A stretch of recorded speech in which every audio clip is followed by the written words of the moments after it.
So in this discussion, we tackle about the indication of genuineness. So first is carelessness, spontaneity, alteration of thick and thin strokes, speeds, implication, upright letters and interspersed with slanting letters, and the upward stroke and the trade like tracing, rhythm, good line quality. So kani siya nga mga indication is nakakuha ni siya sa genuine sa pag-forge sa pagkuhan sa firma sa signature. Dapat daw carelessness ka, then simplification it is simple ra nimo nga pagkakuan, din murag accurate ra gid gyapon, dili siya kayo matrace nga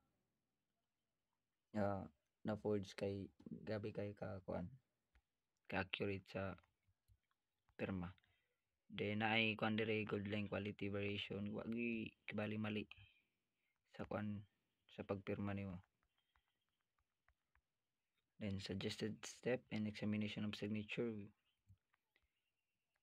First is place the question document and standard signature in the junta position or slide by side for similitudes viewing various elements and characteristics.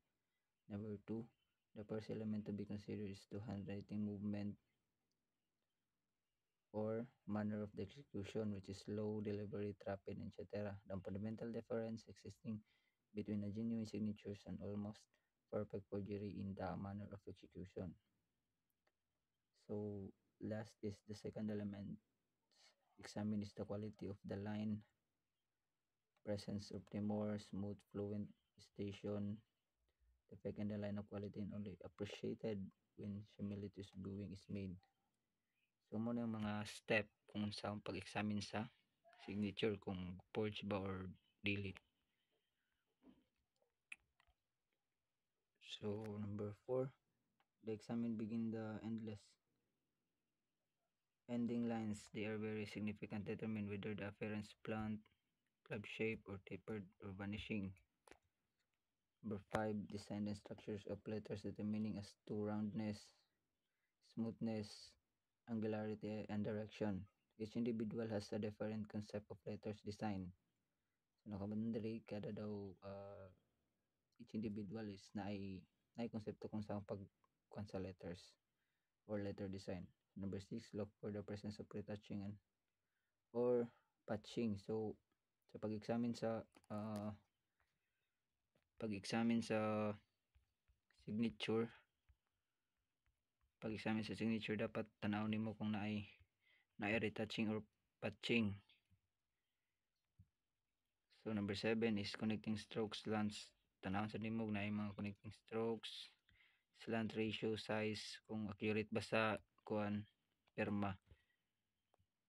Then number 8, design the structures of the letters determining as to roundness, smoothness, and regularity of direction. So examine nimo siya kung unsa na ka smooth nga signature. Methods of signature tracing.